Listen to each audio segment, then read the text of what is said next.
Hi,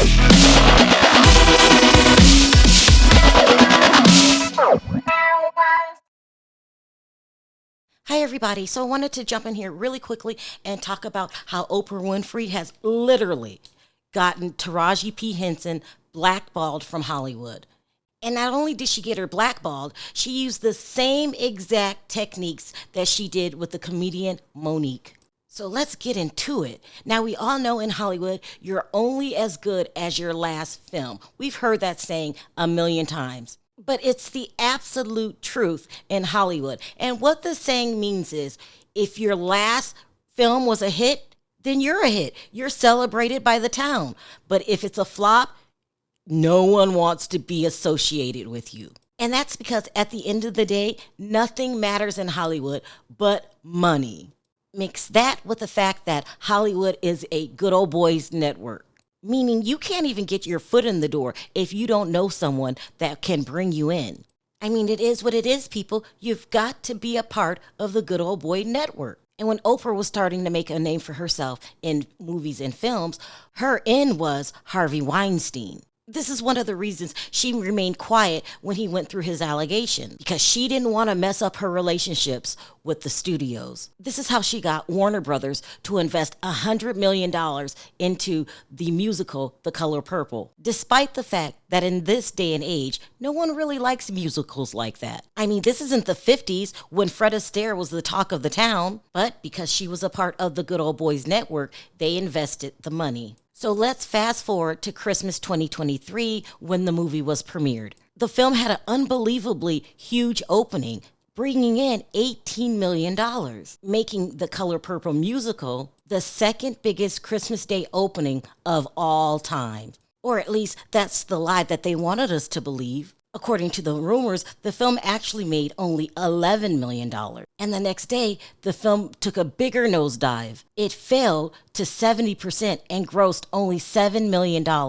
And the day after that, the film only made $3 million. So why did they lie about the numbers when they knew right away that the film was a huge flop? Well, isn't that the obvious? If we say what a great movie it is and what a big hit it is, this will encourage more people to run out feeling like they are missing out on something and watch the film. So while they were busy lying to the public, behind the scenes was a chaotic mess. That movie didn't even get close to making $100 million. Oprah knew right away someone had to take the hit. Someone had to be the fall guy, because whoever the fall guy is, there is absolutely no way that they're making another movie in Hollywood for some years. So Oprah gets a meeting with Warner Brothers, and right away she tells them Taraji P Henson is the reason this film was a flop.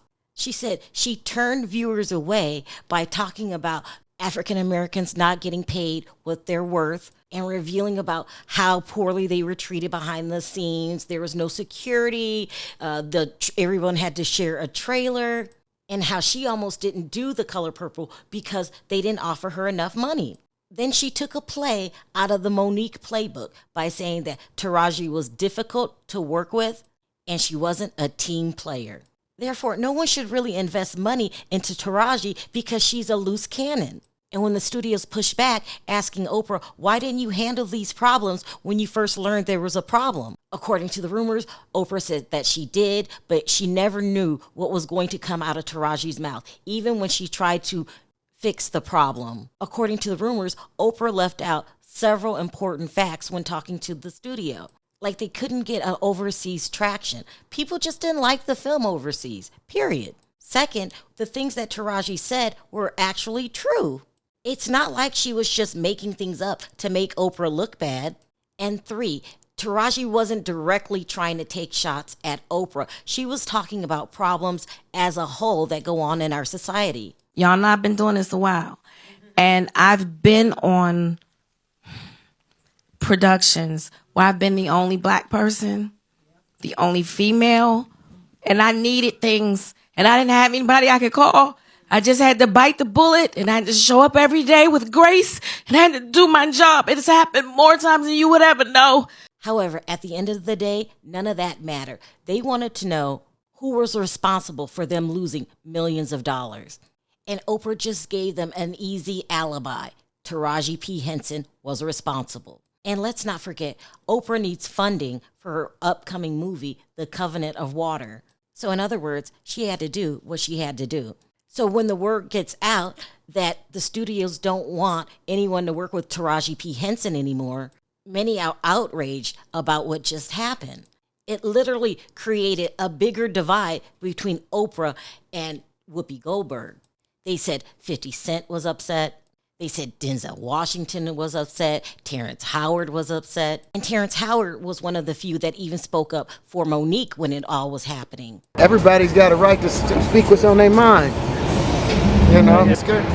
She's got an Oscar from it, and she's still an amazing actor and amazing comedian. Now, that's a very powerful list of people that are willing to stand by Taraji's side. But that really doesn't matter. Because when you're blackballed, that means all the major studios band together to make sure no one hires you.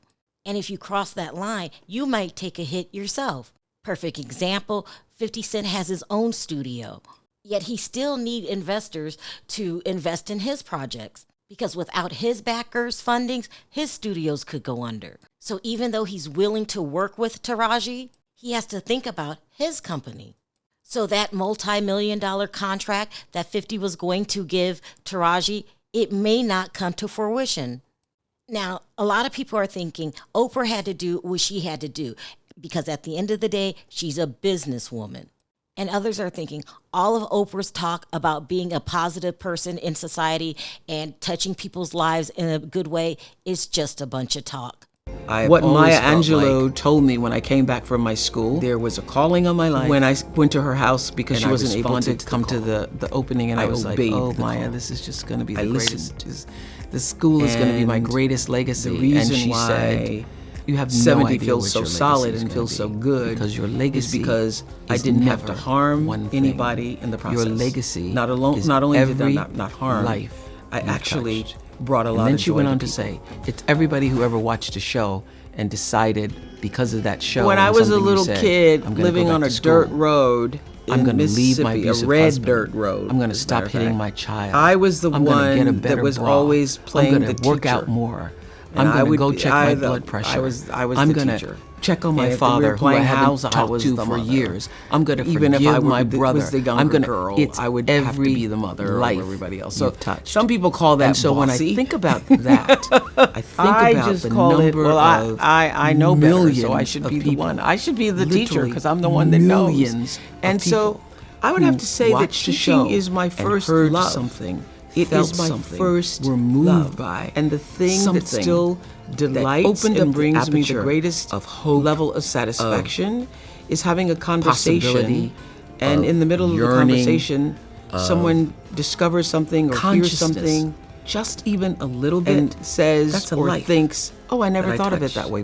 This is a lot to digest, people. It really is. But let me know your thoughts in the comment section. Is Oprah in the wrong for what she's doing? Should she have stood up for Taraji and explained to the studios exactly what Taraji was talking about? Did Taraji P Henson bring this on herself, or do you just not believe these rumors at all? Until next time, bye for now.